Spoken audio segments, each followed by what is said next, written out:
안녕하세요. 미니북스의 곽정민입니다. 오늘은 세상에서 가장 발칙한 성공 법칙에 관한 책으로 여러분들과 이야기를 나눠보고자 해요. 이 책을 지으신 저자는 굉장히 발칙한 상상을 하신 거죠. 에릭 바커라는 분이세요.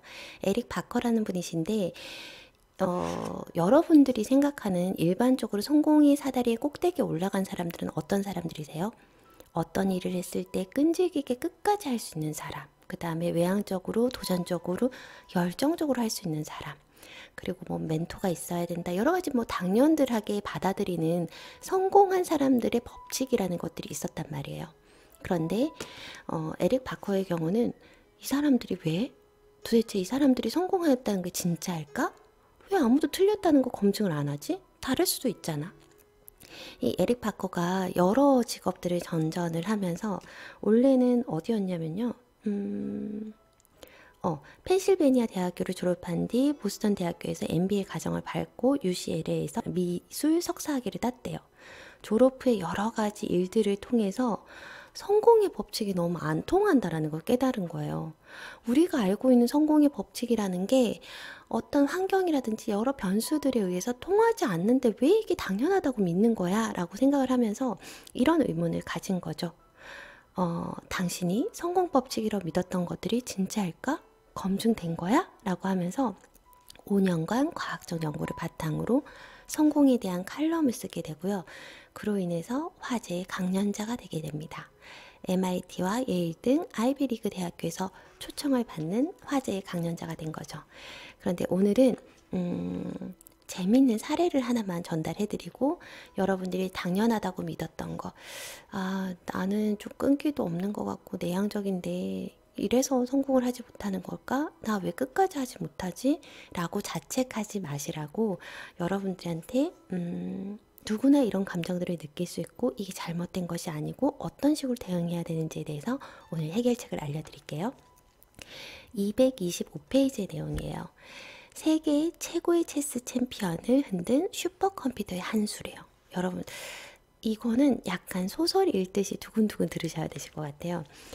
1997년에 세계 최고 체스 마스터라는 마스터인 카스파로프라는 사람이 있었대요. 카스파로프가 1년 전에 누구냐면 IBM의 슈퍼컴퓨터 딥블루와 역사적 대결을 펼쳤다라고 해요. 1년 전에 펼쳐진 대결에서도 카스파로프가 6국 중에서 5국을 이기면서 가뿐히 승리를 했대요. 1년 후인 지금 다시 대결에 붙었을 때도 사람들이 뭐라고 했냐면 그는 당대 가장 압도적인 체스 기사였다. 그는 12년 동안이나 세계 챔피언 자리를 지켰다. 명실상부 역사상 최고의 체스 기사라고 해도 과언이 아니었다. 그가 경기장으로 들어가면 사람들은 1등이 아니라 2등을 점치느라 바빴대요. 그만큼 영향력이 대단했던 사람이죠. 이 사람을 이길 사람은 아무도 없었던 거예요. 그가 다른 체스 기사들을 이긴다는 것은 기정사실이나 다름없었대요. 그렇다고 1년 전에 졌던 딥블루가 가만히 있겠느냐. 이전 해 펼쳐진 시합에서 전체적으로 딥블루가 패배였지만 6국 중에서 1국은 이겼잖아요. 그리고 IBM 엔지니어 팀이 패배에도 아랑곳하지 않고 그들은 자금을 계속 받았잖아요. 풍부한 자금력으로 딥블루 소프트웨어를 갈고 닦았대요. 그래도 카스파로프는 자신이 있었대요. IBM의 체스 자문인 조엘 벤저민은 그를 이렇게 평가했대요. 그의 자아는 누구보다도 건강하다. 이 점은 챔피언에게는 대체로 긍정적인 요소다. 자신감이 충분하지 않다는 것보다 과도한 것이 낫다 라고 얘기를 했대요.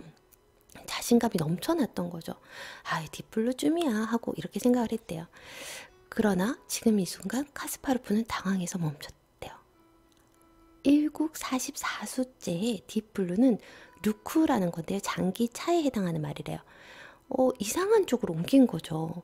근데 카스파로프는 평생을 고민해도 이해하지 못하는 한 수가 나와버린 거예요. 왜 저런 수가 나왔지? 고심하고 또 고심했던 거죠. 초침이 째깍째깍 흘러갔을 거 아니에요. 컴퓨터가 실수한 것인가? 아니, 그럴 리가 없어. 왜냐하면 수를 이해하지 못한다고 해서 상대가 실수를 했다고 가정하는 것은 독선이고 태만이라고 생각했거든요. 지난해 카스파로프가 압승을 거두긴 했지만 이번 수는 지나치게 쉬운 수여서 컴퓨터를 얕잡아 보기도 너무 힘들었대요.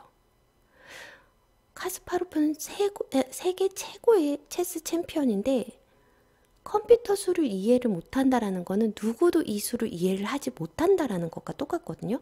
근데 딥블루는 카스파로프의 이전 대국을 전부 분석했기 때문에 그의 실력이 어느 정도인지 잘 알고 있었지만 카스파로프는 컴퓨터 실력을 전혀 파악하지 못하고 있긴 했죠. 혹시 컴퓨터가 카스파로프보다 똑똑하다면 어떡하지? 어쩌면 내가 별로 똑똑하지 않아서 컴퓨터의 수를 읽지 못하는 수도 있겠구나라고 생각이 들었대요. 예상치도 못한 수가 나오니까 이거 뭐지? 뭐지? 내가 왜 이렇게 모르지? 이렇게 된 거예요. 그러면서 막 평정심을 잃어가다가 혼란에 빠져 있는 상태였지만은 카스파로프가 결국엔 이겼대요. 그래서 두 번째 대국에서 딥블루는 또다시 이해할 수 없는 수를 뒀대요. 진짜 정말 왜 이러는 거야? 카스파로프에게 유리한 수였지만 도무지 이해할 수가 없었던 거죠. 얘가 1년 동안 더 갈고 닦았다는데 도대체 이 수를 왜 놓은 거지? 카스파로프는 도저히 뭔지 모르겠는 거예요. 딥블루가 그보다 더 똑똑한 것인지 아닌지 의심이 들기도 했대요. 그는 의자에서 불안하게 뒤척였대요. 두세 수가 더 오가고 관중들의 눈길에도 결과가 분명하게 보였대요. 인간을 대표한 챔피언은 이기기는 힘들지만 무승부는 가능할 것 같았죠. 하지만 카스파로프는 딥블루의 대리 선수에게 먼저 손을 내밀었다고 합니다. 항복을 하고 만 거죠. 결국에는 3국, 4국, 5국 모두 무승부로 끝나고요. 마지막에 6국에서는 카스파로프가 초보자도 할 법한 실수에 함정이 빠지고 말아요. 그래서 평소에는 그렇게 수를 읽지 못하지 않아, 평소에는 둘 수도 없는 그런 수를 둬버린 거예요. 그렇지만은 카스파로프는 아예 그렇게 해서 패를 맞게 되는데요.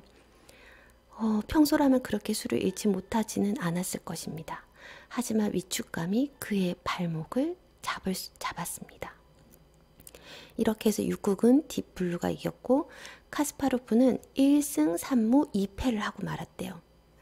마침내 기계가 인간의 승리를 했습니다. 진정한 천재 컴퓨터의 탄생인가? 딥블루는 정말로 20수를 내다보면서 그랜드 마스터도 읽지 못할 전략을 구사한 것이 맞는가? 라는 생각이 드시죠? 어떻게 이 세계 챔피언이 못 읽는 수를 낼 수가 있을까요? 그런데요, 여러분 반전이요. 아니었대요. 전혀 그렇지 않대요. 1국에서 나온 이해할 수 없는 루크의 이동. 그건 소프트웨어의 버그였다는 거예요. 버그. 코드 에러였대요. 그건 IBM이 이번 체스 대국에 대비해 미리 프로그래밍해둔 안전장치였다는 거예요. 딥블루가 지연 상태에 빠져가지고 허비하고 막 못 낼 경우에 대비해서 그냥 의미 없이 한 수를 만들어 놓은 프로그래밍 해놓은 거였던 거예요. 그런데 카스파로프는 그거 사실을 전혀 몰랐던 거죠. 딥블루가 철저하게 계산했을 거야. 이게 무슨 수가 있을 거야. 앞을 내다보고 이 수를 뒀을 거야. 라고 계속 혼란에 빠지게 된 거예요. 너무 두려운 거예요. 컴퓨터가 더 똑똑하다는 걸 증명하는 한 수라고 생각했기 때문에 자신감을 잃는 것이 카스파로프가 진 결정적인 패였다는 거죠. 자신감을 잃었대요. 내가 이길 수 있다는 자신감. 도대체 내가 이해할 수 없는 이 수가 나왔는데 이 수 왜 나왔는지조차도 모르니까 자신감을 잃을 수밖에 없었던 거죠. 여러분도 두려움 있잖아요. 누군가의 PT를 할 때, 누군가에게 상품을 판매를 할 때, 누군가의 마케팅을 할 때 막 말을 하다 막힌 적이 없으세요? 되게 두렵잖아요. 그러면 빨리 끝내고 싶잖아요. 그 심정이었을 것 같아요. 카스파로프도 도대체 내가 왜 이럴까? 왜 이 수를 볼 수 없는 거지? 너무 두려워. 빨리 끝났으면 좋겠어. 빨리 끝났으면 좋겠어. 1국, 2국, 3국, 4국, 5국, 6국을 가면서 얼마나 두려웠었을지 알 것 같아요. 그리고 자신감이 없었을 거예요.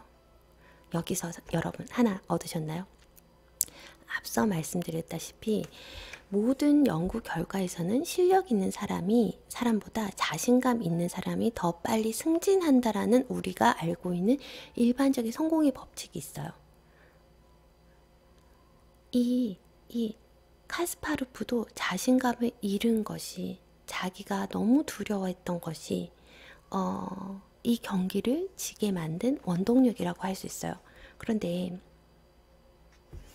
여러분들이 이렇게 오늘 제가 이 사례를 왜 알려드리냐면, 자신감이 잃었어요.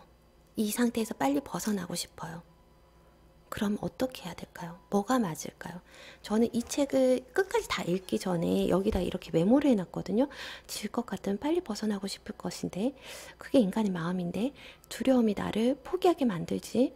그때 끝까지 해야 할 때가 있어. 그때는 어떻게 해야 되지? 이렇게 적어놨어요. 그리고 이렇게 뭐라고 해결책을 적어놨거든요. 여기 정답이 끝에 있는 정답하고 똑같았어요. 그래서 저도 되게 깜짝 놀랐었는데, 그 정답이 뭐냐면 솔직해져야 돼요. 솔직해져야 돼요. 자신감이 높은 사람이 더 빨리 성공의 사다리에 올라간다라는 것은 맞아요. 과학적으로 증명이 됐고 여러 사례들로 증명이 됐어요. 하지만 내가 모른다라는 걸 깨끗이 인정해야 돼요. 인정하고, 그래, 나도 모를 수 있어. 나도 사람이니까 어떻게 모든 컴퓨터의 지능을 이길 수가 있겠어? 라고 생각을 해야 된다는 거죠. 솔직해져야 된다. 식은땀이 날지도 모르겠습니다. 내가 모른다는 거에 너무 창피해서 쥐구멍이라 숨고 싶을 수도 있겠습니다. 하지만 모든 사람이 다 알 수는 없습니다. 내가 그 분야의 전문가일지라도 모르는 게 있을 수 있다고요. 그러면 깨끗하게 인정하십시오. 그러면서 뒷부분에 나와요. 자신감이 없는데 자신감 있는 척이라도 해야 되는 건가요? 이러면서 이런 얘기들이 나오거든요. 도대체 난 자신감이 없는데 자신감이 있는 척 하면서 살아야 되는 거예요? 그랬는데 그게 아니라요. 여러분, 자기 연민이라는 마음을 가지라고 해요. 자신감이 높다라는 것은 그 자신감이 남들한테 항상 있다라는 걸 증명해내려고 애쓰면서 산다라는 거예요. 자신감이 있다라는 것은 어쩌면 오만해질 수 있고 누군가를 무시하는 행동을 할 수가 있다고요. 오만과 오만, 자기 애가 너무 강해서요. 자신감이 넘친다라는 거는 한편으로 말하게 되면 다른 사람들이 거만해 보일 수도 있고 오만해 보일 수도 있는 그런 것들이거든요. 그렇기 때문에 여기서의 해결책은 그거예요. 이 체스의 최고인 카스파로프가 진 가장 중요한 요인이 자신감을 잃었기 때문이기도 하지만, 그 자체를 우리는 누구나 그런 상황들이 맞닥뜨릴 수 있어요. 그쵸? 내가 뭔가를 설명해야 되는데 잘 되지 않을 때, 내가 누구를 설득해야 되는데 잘 되지 않을 때, 내가 누구와 함께 뭐 설명회를 하는데 설명회가 잘 되지 않을 때, 그런 경우들은 허다하게 있을 수 있다고요. 그런데 그럴 때 실수를 깨끗하게 받아들이십시오. 그리고 받아들이고 그럴 수 있어. 나를 연민으로 쳐다보는 자기 연민, 자기 자비심에 대한 것들을 가지셔야 된다는 거예요. 남도 그럴 수 있고요. 저도 그럴 수 있다는 마음을 가져야 된다는 거예요. 저희 틀릴 수 있잖아요. 틀리는 거 당연하게 받아들일 수 있어야죠. 사람이라고 다 맞을 수는 없거든요. 거기에 너무 마음 상처받지 마시고 실패할 수도 있구나라는 걸 받아들이십시오. 그리고 또 하나, 받아들이시는 걸로 끝나시면 안 되세요. 받아들이시고 이 실패에서 얻은 교훈을 밑판 삼아서 그 다음 전략을 짜셔야 되는 거예요. 내가 이것 때문에 실수했어. 이것 때문에 실패했어. 그럼 그 다음 전략은 무엇이어야 할까? 아, 이런 점 때문에 내가 그렇게 됐구나. 그럼 그 다음 스텝은 어떤 걸 해야 되지? 라는 다음 스텝까지도 고민을 해 두셔야 그것이 진정한 성공이고, 하나를 얻어 2개씩을 늘려갈 수 있는 방법이에요. 이 실패가 값싼 실패가 될 수도 있어요. 예를 들어서 처음에는 아이를 가르치는 집에서 조그맣게 하다가 여기서 실패했어요. 그러면 여기서 끝나면 되잖아요. 거기에서 실패한 걸 기반으로 해서 미천을 삼아서 조금씩 확장해서 나가는 것들이 여러분의 발전하는 길이잖아요. 그것처럼 작은 실수로 끝난 것만으로도 감사하게 여기고, 그 실수에서 배웠던 교훈들이 있을 거예요. 만약에 제가 뭐 학원을 오픈한다 그랬을 때 위치는 어때야 되고 마케팅은 어떤 식으로 해야 되고 그다음에 학부모 상담은 어떤 식으로 해야 되고 아이들은 어떤 식으로 얼르고 달래서 교육을 해야 되는구나. 코칭은 어떤 식으로 이루어져야 되는구나. 여기에 대한 교훈을 그 아이들의 미천 삼아 했었다고요. 그러면 그 기반으로 아 이런 건 하지 말아야지 아 이런 거는 해야지라는 것들을 쭉 리스트업을 하고 그거를 기반으로 한층 더 성장할 수 있다라는 거를 잊지 마시기 바랍니다. 자기 연민이요, 자기 자비심이요. 지난번에도 서천석 박사님 강연 듣고 와서 자기 자비심에 대해서 한번 강연을 해드렸었어요. 자기 자비시라는 거는 남들하고 비교해서 내가 못하지 않을까. 자신감도 그런 거잖아요. 나에 대한 자신감이 오만과 방종이 될 수 있듯이 여러분들 그 자신감, 자존감, 그걸 따지기 전에 자존감이 높다 낮다라는 걸 따지기 전에 맥락적인 상황에서 보자고요. 어떨 땐 자존감이 높고요. 어떨 땐 자존감이 낮을 수도 있어요. 그런데 자기 연민, 자기 자비심의 눈의 관점에서 볼 때는 여러분도 그럴 수 있어. 응? 배우면 되지. 모르는 거 깨끗하게 인정해. 그리고 그걸 기반 삼아서 미천 삼아서 앞으로 나아가시면 되는 거예요. 여러분 오늘도 행복한 하루 선택하시고 행복한 하루 되십시오. 오늘은 되게 짧게 남겼는데요. 다음 시간은 조금 더 길게 남겨드리도록 하겠습니다. 좋았으면 좋아요, 구독 버튼 부탁드리겠습니다. 감사합니다. 다음 시간에 뵐게요.